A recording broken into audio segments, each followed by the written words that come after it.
घटना जो बहुत संवेदनशील और दुखद है और ऐसी घटनाएं समाज में नहीं होनी चाहिए। ये समाज को झकझोर के रख देती हैं। एक त्विषा शर्मा का घटना है, उसके बाद मैं देख रहा हूँ कि ऐसे घटनाओं का बाढ़ आ गया। बहू का मृतका का कैरेक्टर को असैसिनेट करे, उसके साथ चक्कर था, उसका ये था, उसका वो था। क्या मतलब है? आप एक जज रह चुकी है, आपको मैं कैसे मान लूं कि आपने लोगों के साथ न्याय किया होगा? कि एक डायरी थी, उसमें वो सब कुछ लिखती थी और वो हो सकता है कि उसके घर में हो, तब हो सकता है कि एक्यूज की माँ और उसके बेटे या उसके परिवार वाले उस डायरी को नष्ट कर दें। ऐसी कोई चीज़ हो तो उसको खराब कर दे, उसको वल्चर कर दे। तो पाया जाएगा कि चीज़ें मैनिपुलेट की गई थी, प्रेशराइज किया गया था।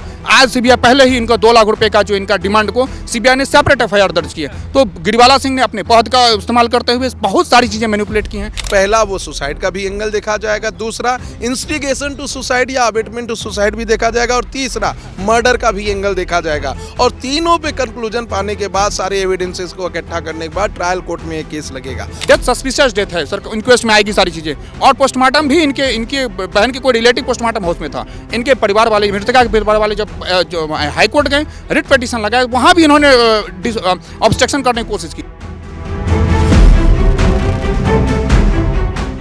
द्विषा का मामला सुप्रीम कोर्ट में आया, जहां पर एक तीखी टिप्पणी भी की गई और सॉलिसिटर तुषार मेहता ने भी उस पर कमेंट किया कि मरने से ज़्यादा अच्छा है कि बेटियां तलाकशुदा हो जाएं, तो ज़्यादा अच्छा है। इसके बाद सुप्रीम कोर्ट ने भी इस मामले पर जो है कहा कि ये दुर्भाग्य है जिस तरीके से मौत हुई है द्विषा की। उसके बाद कई सारे सवाल उठने लगे हैं। जो सॉलिसिटर तुषार मेहता कह रहे हैं, कुछ लोग उससे एग्री कर रहे हैं, कुछ लोग जो है दहेज प्रथा को भी इसका कारण बता रहे हैं कि जो चीज़ें ऐसी हो रही हैं आज समाज में, उसका मेन कारण जो है दहेज को मान रहे हैं। तो ऐसे पे सुप्रीम कोर्ट के वकील हमारे साथ में हैं, उनसे हम जानने की कोशिश करेंगे कि आखिर उस मामले पर इनका क्या कुछ पक्ष है और क्या कुछ इसके पीछे रीज़न मानते हैं। स्वागत सर आप लोगों का। सबसे पहले तो क्या कहना चाहिए इस मामले को लेकर? सुप्रीम कोर्ट में पूरा मामला आया, सीबीआई की मांग की जा रही कि जाँच हो वहाँ, कैसे पूरे इस मामले को आप देख रहे हैं? द्विषा मौत में जो है बहुत सारे सवाल भी उठ रहे हैं, कैसे आप देख रहे हैं? देखिए, सबसे पहले तो मैं बता देना चाहता हूँ, ये घटना जो बहुत संवेदनशील और दुखद है और ऐसी घटनाएं समाज में नहीं होनी चाहिए। ये समाज को झकझोर के रख देती हैं। एक त्विषा शर्मा का घटना है, उसके बाद मैं देख रहा हूँ कि ऐसे घटनाओं का बाढ़ आ गया। ऐसा ही हमने क्रम देखा था, जब नीले ड्रम की बात आई थी तो बहुत नीले ड्रम के केसेस आ गए थे। तो सिमिलर टाइप के जो क्रिमिनल्स होते हैं या क्रिमिनल माइंड के होते हैं, एक घटना के बाद वो भी घटने को अंजाम देने लगते हैं। और जो ये केस ऑनरेबल सुप्रीम कोर्ट के समक्ष आया था, इसमें सुप्रीम कोर्ट ने खुद सुयो मोटो कॉग्निजेंस लिया था। हालांकि ऑनरेबल सुप्रीम कोर्ट जिस दिन मामले को सुन रहा था, उस दिन साफ साफ कहा कि हमें खुशी है कि मध्य प्रदेश पुलिस इसमें तेजी से काम कर रहा है और मध्य प्रदेश हाई कोर्ट ने खुद ही सीबीआई के डायरेक्शन दे दिया और सरकार ने इसे स्वीकार किया है। तो जो जिस चीज के लिए ऑनरेबल सुप्रीम कोर्ट ने सुयो मोटो कॉग्निजेंस लिया था, वो ऑलरेडी कंप्लाइड हो चुकी थी स्टेट ऑफ मध्य प्रदेश की तरफ से। अब इसमें तीसरी बात करते हैं एक्यूज्ड का, या फिर जो मर्डर हुआ है या फिर अबेटमेंट टू सुसाइड है उसका। तो मुझे लगता है कि चाहे वो एक्यूज्ड की फैमिली हो, चाहे विक्टिम की फैमिली हो, इनको मीडिया में थोड़ा कम आना चाहिए था। मीडिया लोकतंत्र का चौथा स्तंभ है और जब तक कई बातें ऐसी होती है कि मीडिया में नहीं आती, तब तक किसी के कान में जू भी नहीं रेंगता। लेकिन कुछ मामलों में ऐसी संजीदगी होती है कि आप अगर मीडिया में कुछ बोलेंगे तो उसका फायदा एक्यूज्ड और उसकी फैमिली और उसके वकील उठा सकते हैं। जैसे कि विक्टिम के माँ ने अगर कहा कि एक डायरी थी, उसमें वो सब कुछ लिखती थी और वो हो सकता है कि उसके घर में हो, तब हो सकता है कि एक्यूज की माँ और उसके बेटे या उसके परिवार वाले उस डायरी को नष्ट कर दें। ऐसी कोई चीज़ हो तो उसको खराब कर दे, उसको वल्चर कर दे। तो मेरा मानना है कि ऐसे केसेस में आप प्रथम दृष्टया तो अपनी बात मीडिया के सामने कहिए और उसके बाद नहीं कहिए। यही हिदायत ऑनरेबल सुप्रीम कोर्ट ने भी दी। Honourable chief justice of India ने भी कहा कि आप दोनों लोग परिवारों को मीडिया के सामने नहीं आना है। और दूसरा जो मैं ग्रेव और बहुत खराब मानता हूं कि मतलब गलत था, वो था एक्यूज की फैमिली का मीडिया में आना। हालांकि जो एक्यूज नंबर 2 थी गिरिबाला सिंह, उनको जब एंटीसिपेटरी बेल मिल गया तब वो मीडिया में आई और उनके बेल के कंडीशन में ये सब चीज़ें नहीं लिखी थी। फिर भी एक महिला होने के नाते, एक जज होने के नाते, एक मृतिका के क्या क्या अधिकार होते हैं आफ्टर डेथ, उनको ख्याल होना चाहिए था और ऐसे आके उसके कैरेक्टर को मैलाइन नहीं करना चाहिए था। और जिस तरीके से ऑनरेबल सुप्रीम कोर्ट ने कड़ी फटकार लगाते हुए टाइम बाउंड मैनर में केस को खत्म करने की बात कही है, मुझे लगता है कि जल्द से जल्द इसमें डिसीजन आएगा। इसमें 2 बार ऑटोप्सी रिपोर्ट हुई है। पहली बार की ऑटोप्सी रिपोर्ट को नहीं मानते हुए एम्स दिल्ली के डॉक्टर वहां पे गए हैं और उसकी पूरी जांच जांच कर रहे हैं। और जो कानून कहता है, कानून ये कहता है कि इस एंगल में पूरी तरीके से जांच होगी। पहला वो सुसाइड का भी एंगल देखा जाएगा, दूसरा इंस्टिगेशन टू सुसाइड या अबेटमेंट टू सुसाइड भी देखा जाएगा, और तीसरा मर्डर का भी एंगल देखा जाएगा। और तीनों पे कंक्लूजन पाने के बाद, सारे एविडेंसेस को इकट्ठा करने के बाद ट्रायल कोर्ट में ये केस लगेगा। अब कुछ मीडिया बंधुओं का ये कहना है, या मीडिया में जो लोग अपनी प्रतिक्रिया दे रहे हैं उनका कहना है कि कैसे समर सिंह हाई कोर्ट चला गया, कैसे उसकी मां को बेल मिल गया। तो मेरा मानना है कि जो प्रथम दृष्टया केस देखकर लग रहा है, उसमें बेल पाना किसी भी एक्यूज्ड का अधिकार है। और हम उस देश से हैं, उस लोकतंत्र से हैं जहां आतंकवादी को भी ट्रायल का पूरा राइट दिया गया। अजमल कसाब का केस सबको याद होगा, और बहुत सारे ऐसे केस हैं। इससे भी निर्मम केस अगर मैं बताऊं तो रेयरेस्ट ऑफ रेयर माना था निर्भया का केस, उसमें भी ट्रायल का मौका एक्यूज्ड को दिया गया था, क्योंकि ये फंडामेंटल राइट है आर्टिकल 21 के अंतर्गत सभी एक्यूज्ड का कि उसे फेयर ट्रायल मिले। तो लोगों के इस बयान पर नहीं जाना चाहिए, या जजेस के बारे में कुछ नहीं कहना चाहिए। इन्वेस्टिगेशन अथॉरिटी पे जबरदस्ती प्रेशर नहीं बनाना चाहिए। अगर कुछ चीज़ कंप्रोमाइज होगी तो आप उसको आगे चैलेंज कर सकते हैं। ऐसा ही मामला हमने पीछे भी देखा कि कुलदीप सिंह सेंगर में ऑनरेबल हाई कोर्ट ने कहा कि अब 8 साल से जेल में है, कुछ दिन के लिए जब तक अपील पेंडिंग है इसे बेल में डाल दीजिए। उस आदेश को सुप्रीम कोर्ट में चैलेंज किया जा सकता था, लेकिन विक्टिम ने चूज किया उसको मीडिया में खेलना। जाकर विक्टिम ने जजेस के नाम लिए, बिकने की बात भी कही और बहुत सारी बातें कही। तो मेरा मानना है कि कानूनी तौर पर जो सही हो वो राय लेनी चाहिए, वो बात उठानी चाहिए। फिर तो देश है ही, निर्भया के केस में पूरे देश एक साथ खड़ा हो गया और ऑनरेबल पार्लियामेंट को नया कानून बनाना पड़ा। अगर कानून बात नहीं सुनेगा तो इस देश के लोकतंत्र में, इस देश की जनता में इतनी ताकत है, क्योंकि डॉक्टर भीमराव अंबेडकर जब संविधान लिख रहे थे तो पहला शब्द उन्होंने लिखा हम भारत के लोग। हम भारत के लोग प्रधानमंत्री बनाते हैं, चीफ जस्टिस बनाते हैं, ये पूरा इकोसिस्टम बनाते हैं। तो हम भारत के लोगों में बहुत बल है, लेकिन अपने संवैधानिक ढांचों का हमें कहीं ना कहीं पूरे न्याय सम्मत भरोसा करना चाहिए और इसका विरोध नहीं करना चाहिए जब तक कि गलत ना हो। आप कैसे देख रहे हैं कि जिस तरीके से कह रहे हैं कि नहीं आना चाहिए था मीडिया में, चीज़ों को नहीं रखना चाहिए था, आप कैसे पूरे मामले को आप बिल्कुल, जो गिरिबाला सिंह के मैटर को देखें, अगर पूरी प्रक्रिया को, जो तीस्ता शर्मा वाले मैटर में, तो उसमें अभी एक नया अपडेट मैं आपके दर्शकों को दे दूं कि सीबीआई ने आज चार्ज ओवर लिया है, चार्ज टेक ओवर किया, और आते ही उन्होंने 2 लाख का जो डिमांड का जो डॉरी उसमें आया था विदाई के टाइम, उसको सेपरेट एफआईआर हुई है। तो यानी 2 एफआईआर अब चलेगी। पहले तो डॉरी डेथ में चल ही रहा था वो धारा 80 बीएनएस में, और दूसरा अब डिमांड की मांग जो है वो अपेरेंटली दिखी है कहीं पे, और 2 लाख की डिमांड जो व्हाट्सएप चैट से चीज़ें आई है। अब आ जाते हैं पूरे केस में। अगर पूरा केस को अगर आप देखें जिस तरीके से है, तो उस केस में प्रथम दृष्टया ये दिखता है कि अभियुक्त नंबर 1 जो समर्थ सिंह है और अभियुक्त नंबर 2 जो गिरिबाला सिंह है, वो अपने ओहदे का इस्तेमाल करते हुए पूरा जो डॉरी डेथ का केस है उसको सुसाइड बनाने का पूरा प्रयास किया उन्होंने, और 3 दिन तक पूरे प्रशासन को, पूरा सिस्टम, इको सिस्टम को अपने फेवर में, अपने कंट्रोल करते हुए 3 दिन तक एफआईआर नहीं होने दी। और जब एफआईआर हुई है उसके बाद ये तमाम एंटीसिपेटरी बेल, और जानते हैं एक जज हैं तो उनके लिए बेल लेना, और बहुत टेक्निकल ग्राउंड्स पे उन्होंने बेल लिया ओवरनाइट, जिसको कि कल ऑनरेबल ग्वालियर बेंच में भी आर्गूमेंट हो रहा था।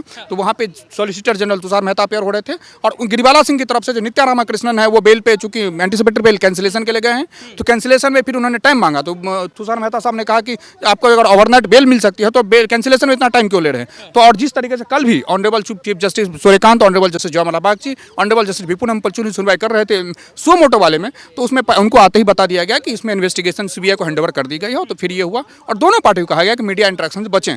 इस केस में जैसा कि विशाल जी भी बता रहे थे, गिरिबाला सिंह जो हैं उनकी मेन संलिप्तता उन्हीं की ओर है, और अगर आप सर्कमस्टेंशियल एविडेंस देखेंगे जो, तो वो उनके अगेंस्ट जा रही है सारी चीज़ें। और जिस तरीके से उन्होंने सीसीटीवी फुटेज को मैनिपुलेट करने की कोशिश की है और मीडिया इंटरव्यू दिया है, एक दिवंगत, समझिए ह्यूमन डिग्निटी जो है, फ्रांसिस कुलेली वर्सेस दिल्ली एडमिनिस्ट्रेशन के केस में सुप्रीम कोर्ट ने कहा कि आदमी का जीवन गरिमा के साथ जीवन का अधिकार, right to life with human dignity.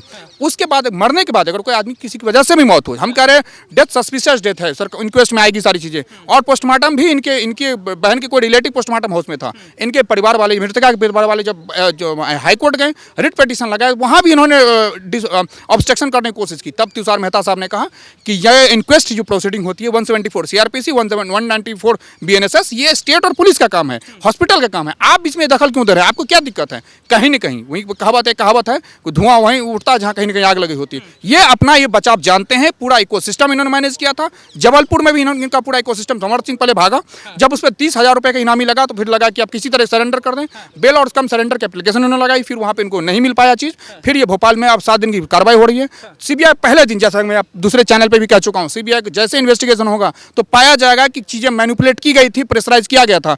आज सीबीआई पहले ही इनका 2 लाख रुपए का जो इनका डिमांड को सीबीआई ने सेपरेट एफआईआर दर्ज किया। तो गिरिवाला सिंह ने अपने पद का इस्तेमाल करते हुए बहुत सारी चीजें मैनिपुलेट की हैं। कल भी यहाँ पे बहुत सीनियर एडवोकेट हैं, सिद्धार्थ दवे, जो कि बहुत माने जाने एडवोकेट, मैं भी बड़ा रिस्पेक्ट करता हूँ, वो अपियर हो रहे थे। तो आप वहाँ पे नित्या रामाकृष्णन जैसे सीनियर एडवोकेट अपियर हो रही है। तो अगर आपके दाल में काला नहीं है तो आप रोक क्यों रहे हैं हर जगह, अपने आप रिप्रेजेंट क्यों कर रहे हैं? ऐसा तो है नहीं, अभी इन्वेस्टिगेशन चल रहा है, आपके अगेंस्ट कोई ऑर्डर तो हो नहीं जाएगा। और अगर आपको एंटीसिपेटरी बेल में अगर बेल मिल गई है, उसके बाद आपको प्रेस कॉन्फ्रेंस कौन एक्यूज करता है? और डायरेक्ट डेथ में एंटीसिपेटरी बेल मिल जाना नेक्स्ट टू इम्पॉसिबल है। मैं पिछले 8 साल से प्रैक्टिस में हूँ, मेरा तजुर्बा ये कहता है कि मैं पहली बार सुना हूँ कि डॉरी डेथ में जो सीधा सीधा केस है, एंटीसिपेटरी बेल इनको मिली है। और ये आपको कैसे मिली? आप देखिए, आपके दर्शक बहुत समझदार हैं, मैं भी वकील हूँ, जज हैं, कैसे एंटीसिपेटरी बेल मिली, ये इस पर एक्सप्लेनेशन है और सारी चीज़ आप कर सकते हैं, कहाँ कौन कौन से डिटरमिनिंग फैक्टर रहे होंगे। और दूसरी बात, वो करके मृतिका के उसके बारे में उसका कैरेक्टर कैसे करना कि नहीं जी सारी चीजें अबॉर्शन खा ली, ये की ली, बच्चे का तमाम सारी पैसे का सूडोफेनेडियम, हम करे कुछ भी था, इंक्वेस्ट रिपोर्ट्स आने दीजिए। और कहीं न कहीं Delhi honourable MP high court ने साफ साफ इस बात को नोटिस किया कि फर्स्ट ऑटोप्सी मैनिपुलेट की गई है, यानी पोस्टमार्टम वो है। तब उन्होंने उनके पिता के पिटीशन को मानते हुए एम्स दिल्ली से 4 डॉक्टरों की टीम को बुलाया गया और इनकी जो लाश प्रिजर्व किया गया था -80 डिग्री पे। आपको लगता है कि पद का दुरुपयोग किया, क्योंकि वो पूर्व जज रही हैं, तो उसका लगता ही नहीं है। ये क्लियर कट केस है पद का दुरुपयोग करने का, क्लियर कट केस है। मैं आपको पहले फिर बता दूं, आज सीबीआई इन्वेस्टिगेशन चालू किया और आज सेपरेट एफआईआर हुई। पूरा सीधी सी बात है, आज हम मान लीजिए जज हैं, कल को मिलिटारी को, लेकिन हमारा कॉन्टैक्ट तो रहेंगे ना, कॉन्टैक्ट के लोग तो काम आएंगे ही। और किस तरीके से बेल मिलती है सबको, सब आपको लगता है कि जानबूझ के 3 दिन तक हम कह रहे हैं, ये इनका कहना है कि सुसाइड, मान लेते हैं सुसाइड में भी नियम ये है, एक्स 174 सीआरपीसी कहता है इंक्वेस्ट रिपोर्टिंग, यानी पुलिस को सूचना दी जाएगी कि यहाँ डेथ हुई है।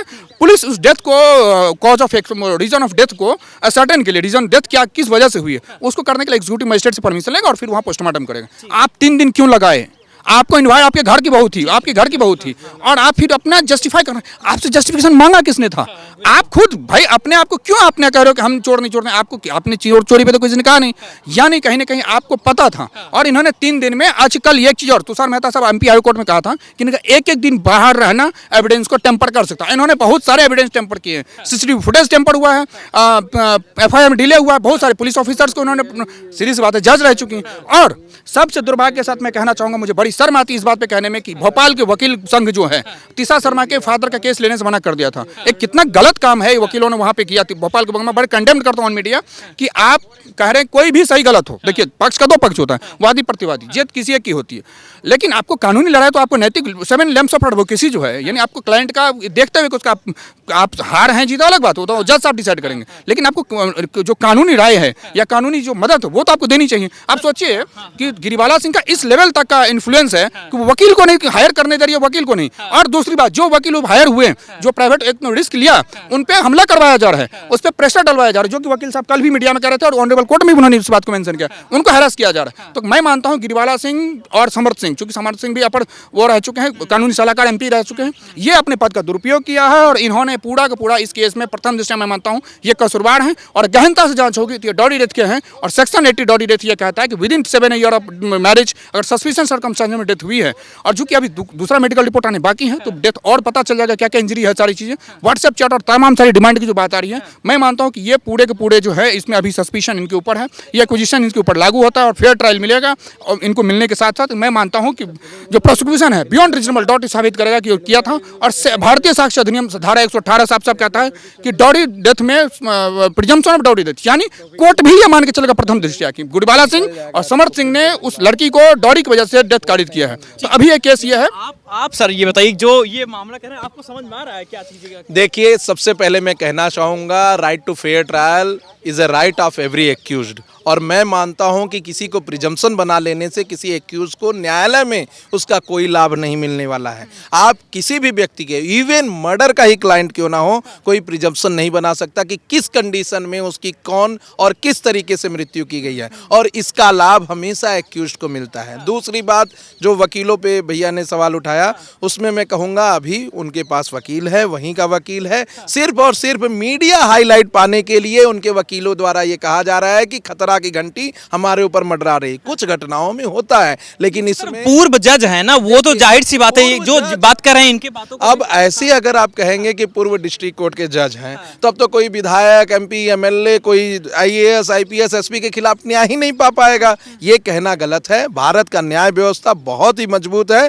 पूर्व जज हो या हाई कोर्ट का जज हो या इवन ऑनरेबल सुप्रीम कोर्ट का ही जज हो, जो गलत है तो उसे गलत कहा। अभी ऑनरेबल सुप्रीम कोर्ट ने यशवंत सिन्हा शर्मा, जो एक इलाहाबाद हाई कोर्ट के पहले वकील जज भी थे, पहले दिल्ली हाई कोर्ट के थे, उनको रिजाइन देना पड़ा कि नहीं, उनके खिलाफ हुआ कि नहीं कार्रवाई। तो जुडिशरी के खिलाफ या वकीलों के खिलाफ ये एक प्रपंच चलाया जा रहा है कि ये रहेंगे तो नहीं होगा। वकील किससे डर रहा है? वकील डरने लगा पुलिस से। पुलिस को तो वकील पीट देते हैं, तो वकील कब से डरने लगे? तो मेरा मानना है कि इसमें ये बातें, दूसरी बात भी गलत है। अब तीसरी बात आ जाते हैं लॉ पॉइंट में। तो जो भैया ने बताया कि सेक्शन 174 इंक्वेस्ट रिपोर्ट लगाएगी या फिर सेक्शन 194 जो नए कानून में हो गया है, उसमें मैं भी कहना चाहता हूं, जब कोई सुसाइड का मामला होता है तो प्रथम दृष्टया वो रिपोर्ट दर्ज की जाती है। उसमें सारे एंगल को देखा जाता है पुलिस के द्वारा कि इसमें एफआईआर डाउरी का बनेगा, कि एफआईआर मर्डर का बनेगा, कि एफआईआर अबेटमेंट टू सुसाइड का बनेगा। उसके बाद पुलिस एफआईआर दर्ज करती है। 1-2 दिन का समय किसी भी प्रोसीजर में लगता है, और मैं इसे मीडिया ट्रायल का केस मानता हूं, क्योंकि सेम टाइम देश के अंदर नीट के बच्चे भी सुसाइड कर रहे हैं। उसका तो मामला सुमोटो कॉग्निजेंस नहीं लिया जा रहा है। डाउरी डेथ का एक और भी केस हुआ है, उसके मामले में तो नहीं हो रहा है। तो सिर्फ एक ही केस मुझे लगता है कि नीट के मामले में सुमोटो कॉग्निजेंस लेना चाहिए था। हालांकि नोटिस अभी इशू हुआ है, एनटीए से जवाब मांगा गया है, लेकिन ये तरीका नहीं था। 17 साल का, 18 साल का छोटा सा बच्चा किसी भी वैकेंसी को रद्द हो जाने की वजह से या धांधली हो जाने की वजह से अगर सुसाइड कर रहा है, तो वो भी कंसर्न है देश का, क्योंकि वो भविष्य है। और कितने ऐसे बच्चे हैं, अगर कोर्ट यहाँ पे बुला के उसमें एनटीए को डांट दिया होता, तो कितने ऐसे बच्चे हों जो खुश हो जाते कि हाँ, अब हमें गलत कदम नहीं उठाना है, सुप्रीम कोर्ट हमारे साथ है। अब इसमें कानूनी बात पे आते हैं। प्रथम दृष्टिया जो देख के लग रहा है, जो कि उनको नहीं करना चाहिए था, वायरल वीडियो भी नहीं दिखाना चाहिए था मीडिया को, या चीज़ों को भी नहीं बताना चाहिए था, लेकिन वीडियो में साफ साफ लग रहा है कि आधे घंटे बाद ये लोग ऊपर जाते हैं और बॉडी को लेकर नीचे आ रहे हैं। जो मेरा लिटरल इंटरप्रिटेशन है कि कोई ऐसी बात हस्बैंड वाइफ के बीच में या सास और उसकी बहू के बीच में हुआ होगा, जो उसको इंस्टिगेट किया होगा और उसने ये जाके गलती से कदम उठा लिया। अगर कोई सुसाइड करता है तो उसमें सिर्फ अबेटमेंट टू सुसाइड का केस बनेगा, और उसमें भी इंस्टिगेशन टू सुसाइड का बनेगा कि इंस्टिगेट किया गया है। और आज तक सुप्रीम कोर्ट में एक भी जजमेंट ऐसा नहीं है जो इंस्टिगेशन या अबेटमेंट ऑफ सुसाइड के लिए किसी को कन्विक्शन हुआ हो, एक भी। आज 75 साल हो गए, लेकिन इंस्टिगेशन के मामले में किसी को अभी तक फांसी या आजीवन कारावास सुप्रीम कोर्ट से एटलीस्ट नहीं हुआ है। तो लोगों को मानना चाहिए कि डेथ का केस है, दुखद केस है, किसी ने अपनी बच्ची को खोया है, उस एंगल से भी देखना चाहिए। लेकिन कई बार केसेस को अलग रूप भी दिया जाता है। आप सुसाइड के केस को मर्डर कह सकते हैं, मर्डर के केस को डाउरी डेथ कह सकते हैं, डाउरी डेथ के केस को ये कह सकते हैं कि 3 लोगों ने ब्रूटल रेप किया और ऐसा हुआ। तो आरोप लगाने से नहीं होता है। मैं एक कानून का छात्र होने के नाते एक एक्यूज्ड और एक विक्टिम का केस देख रहा हूं, और न्याय मिलना चाहिए, इन्वेस्टिगेशन फेयर होना चाहिए, चाहे हाई कोर्ट का ही जज क्यों ना हो, लेकिन उसके खिलाफ सीबीआई को पूरे पुख्ते सबूत रखना चाहिए, और जो दोषी हो उन्हें फांसी चढ़ाना चाहिए। लेकिन किसी को प्रिजम्पशन के आधार पर आप जेल नहीं भेज सकते। निक्की का कांड हमने देखा कि पहले किस तरीके से वो बच्ची जल गई, पूरे देश की संवेदना हो गई, मीडिया ट्रायल हो गए, बाद में कुछ और फैक्ट आए। तो कहीं ना कहीं मुझे लगता है कि इन सब बातों का ध्यान देना चाहिए। और एक बात और बता दूं आपके दर्शकों को, जो कि बहुत ही हृदय विदारक बात है। इसी दिल्ली के अंदर कड़कड़डूमा में प्रैक्टिस करने वाला एक जज सुसाइड कर लेता है, उसके केस को कोई नहीं सुनता है, ना तो मीडिया का कवरेज उतना मिलता है, ना तो honourable supreme court, high court उसमें सीबीआई जांच करा रही है, ना सुमोटो कॉग्निजेंस लिया जा रहा है।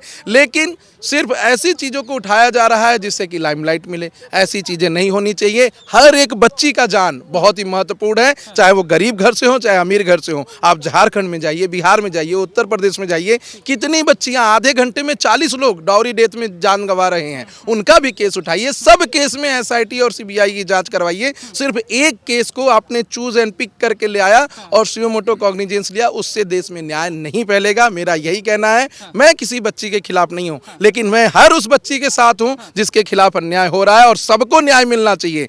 आप सिर्फ चूज नहीं कर सकते कि ये केस चूज करके हमने निकाल लिया लाइमलाइट के लिए और एक केस चूज करना। नहीं, बिल्कुल ये बात मैं सहमत नहीं हूँ। लाइमलाइट इसलिए नहीं है कि जज रह चुकी हैं और जुडिशरी का भी इसमें कहीं ना कहीं पक्षपात का रोल आ रहा है, क्योंकि जज साहिबान ने, मैं आपको बताऊं, जो विशाल हमारे लर्नेड विशाल जी बता रहे थे कि जो है फेयर ट्रायल मिलना चाहिए, मैं बिल्कुल सहमत हूँ।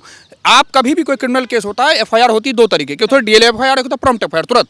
Lalita Kumari versus government of UP 2014 constitutional bench ने साफ साफ कहा कि कभी भी कॉग्निजेबल ऑफेंस हो, बिना देर की 1 घंटे का भी देरी को आपको जस्टिफाई करना पड़ेगा। यहाँ गिरिबाला सिंह ने और उनके परिवार ने 3 दिन तक मैनिपुलेट किया सिस्टम को। पूरा जो होता क्या है, 3 दिन में हो गया, 3 दिन में आप बहुत सारे क्रूशियल एविडेंस को मिटा देंगे, टेम्पर कर देंगे, सारी चीजें कर देंगे। इन्होंने किया है लिटरली, क्या मैं ऑन मीडिया कह रहा हूँ किया है। तो ये ऐसा नहीं हुआ। और फिर आप कौन सा पहली बार आप देखेंगे कि भारत के इतिहास में 75 साल, जैसा बता रहा हूं मैं भी, कि 75 साल के इतिहास में पहली बार कोई जज है जो सासू है और वो एक्यूज नंबर 2 और मीडिया कॉन्फ्रेंसिंग कर रही है और सीसीटीवी फुटेज दिखा रही है अपनी बहू का, मृतका का कैरेक्टर को असैसिनेट करके, उसके साथ चक्कर था, उसका ये था, उसका वो था। क्या मतलब है? आप एक जज रह चुकी है, आपको मैं कैसे मान लूं कि आपने लोगों के साथ न्याय किया होगा? आपने तो भाई जज रह के जब अपनी बहू के साथ आप न्याय नहीं कर पाए, प्रेमा फेसाई आप अभी एक्यूज नंबर 2 है, 2 एफआईआर हो चुके हैं आपके खिलाफ, तो आप कैसे लोगों का, जो न्याय से वंचित लोग होंगे आपके कोर्ट में आए होंगे, हमें तो लगता है आपने जुडिशरी के जो जिस पोस्ट के बैठे थे उस पोस्ट की गरिमा के खिलाफ आपने काम किया, प्रथम दृष्टया। दूसरी बात यह कि ऑनरेबल सुप्रीम कोर्ट को भी लगा कि कहीं ना कहीं एमपी गवर्नमेंट का सीबीआई को केस ट्रांसफर करना विधिसम्मत है, इसलिए उन्होंने वैलिडेट किया। और पुलिस, मैंने आपको कहा था दूसरे चैनल पे भी, जिस दिन सीबीआई टेक ओवर करेगी देखेंगे नया फैक्ट्स आएगा। अभी ऑटोप्सी रिपोर्ट आने दीजिए, ऑटोप्सी रिपोर्ट में भी इनके बहुत सारे इंटरनल इंजरीज हैं जो अभी खुलने वाले हैं, और इसमें जब खुलेगा मामला तो प्रथम दृष्टया ये एडवर्टाइजमेंट ऑफ सुसाइड, वो डॉडी डेथ है, डॉडी डेथ ही होगी। और इसमें इनको कम, चूंकि सजा मिनिमम जो है 10 साल और मैक्सिमम लाइफ इंप्रिजनमेंट है। अब इसमें मैं मानता हूँ कि कानून के तहत इनके खिलाफ कोई लियनेंसी ना बरती जाए, इनको एक लैंडमार्क बना करके इस केस को इनको कम से कम उम्र कैद होनी चाहिए। फांसी इसलिए भी नहीं हो सकती क्योंकि लॉ परमिट नहीं करता फांसी का, अदरवाइज ये है तो हकदार फांसी के।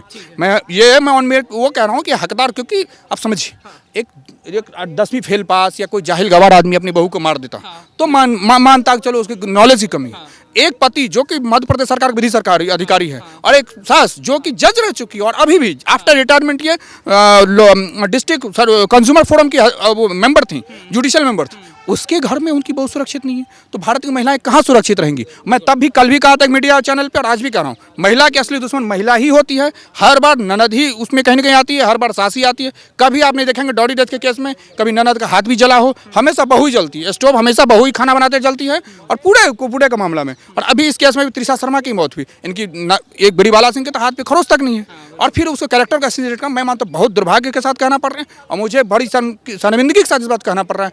वो कहीं ना कहीं इस लीगल प्रोफेशन जुड़ी हैं। हम लोग का दुर्भाग्य है कि वो एक जज थी, और मैं मानता हूं कि चीज़ें मैनिपुलेट की गई हैं। और प्रथम दृष्टया अगर कहेंगे सारे सरकमस्टेंशियल, सरदार बिरजू चंद का जो जजमेंट है ऑनरेबल सुप्रीम कोर्ट का, सरकमस्टेंशियल एविडेंस का पंचशील सिद्धांत, वो इशारा करता है इनकी तरफ कि इनकी मिली भगत है। इन्होंने अपने पावर का, ओहदे का इस्तेमाल करते हुए सारी चीज़ों को मैनिपुलेट करने की कोशिश की और डिमांड करने की कोशिश की। मैं मानता हूँ कि अब सीबीआई जब जाँच करेगी तो इनको कसूरवार पाएगी और इनको फेयर ट्रायल देकर इनको कन्विक्शन दिया जाए। बहुत शुक्रिया।